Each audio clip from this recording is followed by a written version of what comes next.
Let's boost your English skills.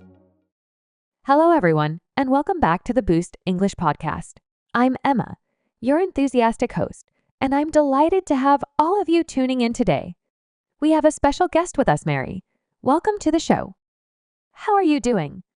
Hi, Emma. Thanks so much for having me here. I'm feeling great, although I must say the weather was a bit gloomy earlier, so I treated myself to an extra cup of tea. How about you? Everything good? I'm doing pretty well, thanks. I also had my share of tea this morning. I'm still waking up, but I'm excited because we have a fun topic lined up. Before we jump in, how was your week, Mary? My week was unexpectedly calm. Work has been steady, but I got to catch up on a new detective series I've been obsessed with. I also tried a new yoga class. It's nice to unwind sometimes. How was yours? Mine was hectic, but in a good way. I had a few deadlines to meet, so I was practically glued to my laptop. Still, I managed to hit the gym at least twice, which always feels like a small victory. Sounds like you balanced it out well. I love that feeling when you manage to stay productive and still squeeze in some self-care. Speaking of self-care, let's talk about today's topic. Yes, absolutely. Listeners, today we're diving into something that might sound simple, but can really affect your life: why you should go to bed early. It might seem obvious, but trust me, there's a lot behind this habit. I was pretty terrible at this when I was younger. I thought staying up late was cool. I'd watch movies until 3 a.m. and then drag myself out of bed for school. Not my brightest move, right? I can relate. I used to consider myself a night owl too. I'd keep odd hours trying to study or binge watch TV shows.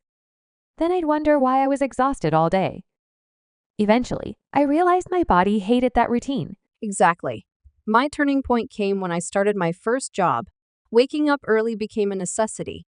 I couldn't just hit snooze repeatedly.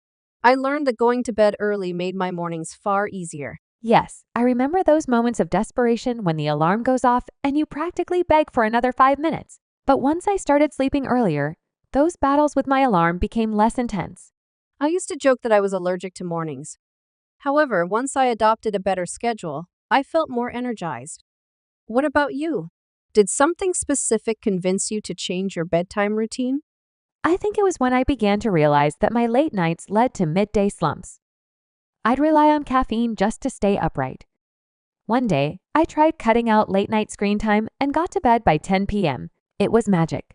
It's funny how a simple shift can be so powerful. When you align with your natural circadian rhythm, it can do wonders. Now I'm usually in bed by 10:30, and I wake up feeling like I actually slept. Totally. Plus, there's research showing that consistent early bedtime and wake-up times support better mental health. It reduces stress, improves mood, and even helps with weight management. Yes, I've read that. There's something about your body's internal clock that thrives on predictability.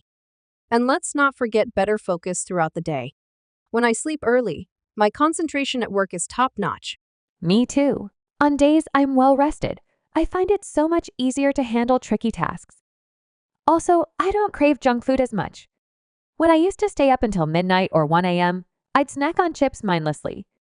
Late-night snacking is a serious problem, right? It's like my defenses drop, and suddenly all I want is something sweet. But if I'm asleep, I'm not rummaging through the fridge. Exactly. So let's talk about the benefits in a more structured way. First, we have better energy levels the next day. That's a no-brainer, but it's worth highlighting. Yes, having steady energy from morning to evening really changes the way you approach your tasks. I also notice that I'm more patient and less irritable when I haven't burned the midnight oil. That's a good point. Next, improved concentration. If you're well rested, it's easier to stay focused on projects, learn new skills, or even enjoy your hobbies. It's all connected. Absolutely. And then there's the immune system angle. Good sleep can help your body defend itself against colds and other illnesses. Ever notice you get sick more easily when you're sleep deprived? Right. Your body recovers at night, so if we cut into that time, we're hindering our own defense system. Also, early bedtime often means you wake up early, which gives you a head start on the day. That morning head start can be a game changer. You can exercise, read, or just enjoy a calm breakfast. It feels so different from rushing out the door half awake. I love those relaxed mornings. Having time to sip my coffee, read the news, or plan my day without feeling frantic really sets a positive tone. Sometimes I even slip in a short meditation session. You know, I used to think meditation was too zen for me, but now I see it as a gentle way to wake up my mind. And it's definitely easier to do if I'm not hitting the snooze button every 10 minutes. Yes, exactly. Another huge benefit, improved mood. Good sleep and an established bedtime help stabilize emotions. I find I'm less anxious and more optimistic. Same here. My coworkers have noticed I'm more cheerful. I'd rather have them see me bright and ready than grumpy and yawning. It's nice not being labeled the office zombie anymore. I know. Transitioning from the feeling of being half dead in the morning to being lively is such a relief. But going to bed early takes some getting used to and some discipline, especially if you're used to staying up late. Any tips for people who want to transition? I'd suggest starting small. If you usually sleep at midnight, try 11 for a week, then 10. Gradually shift your schedule.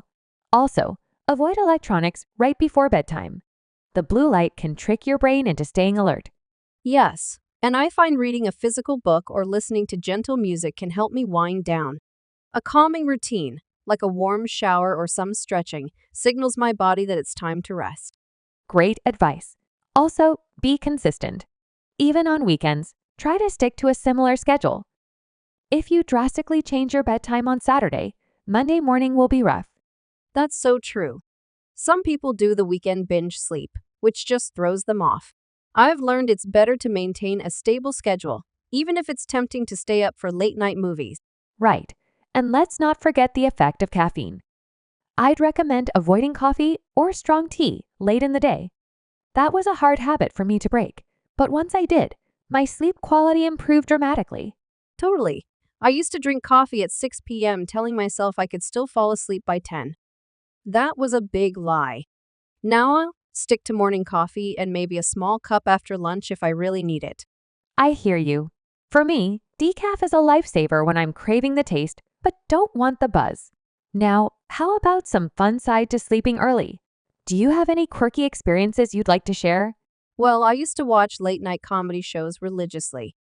I ended up quoting them all day, which my coworkers found both amusing and annoying. Now I catch the highlights in the morning if I really want to see them. I remember binge watching old sitcoms until I memorized every line. Now, I actually sleep through the time I used to watch them, and I feel so much better. That's a fair trade-off for me. I agree. It's a matter of prioritizing. I think we can still find leisure time in the evening without pushing it to extremes. And the reward is feeling great the next day. Couldn't have said it better. Let's think, are there any exceptions? Maybe if someone has shift work or certain obligations, right? Sure, some people have schedules that force them to work nights. In those cases, it's all about finding a consistent pattern that fits their lifestyle. But for most of us, going to bed earlier is usually beneficial. Yes, and if you're forced to stay awake late, at least manage your environment so you can get restful sleep when you do hit the pillow. Quality matters as much as quantity. True, dark curtains, minimal noise, and comfortable bedding can help. And remember to let yourself wind down naturally.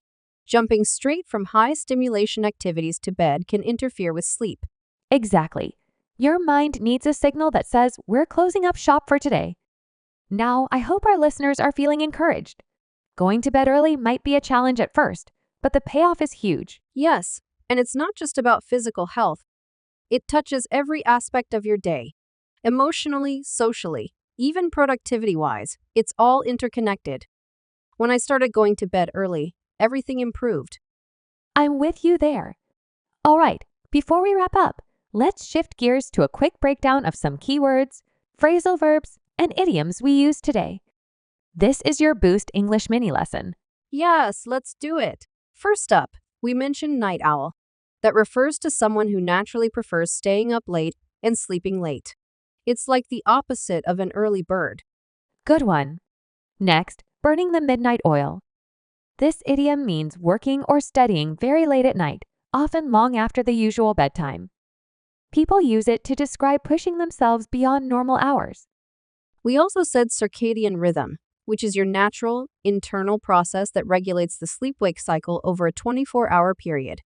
It's like your body's built-in clock. Yes, and we talked about snooze, which we typically use to refer to pressing the snooze button on your alarm clock for extra sleep. It's also informally used as a verb, like I snoozed my alarm 5 times. Another phrase was burned out or exhausted.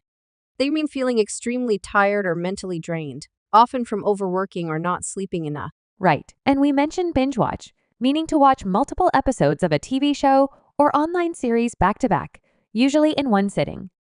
It's a modern phenomenon for sure. Yes, and wind down. This phrasal verb means to relax or slow down after being active or busy, often as part of a bedtime routine. Like I wind down with a book or soft music. Exactly. And hit the pillow is a casual way of saying go to bed or go to sleep, as in, I can't wait to hit the pillow tonight. Another one is drag myself out of bed, which means forcing yourself to get up even though you're still tired.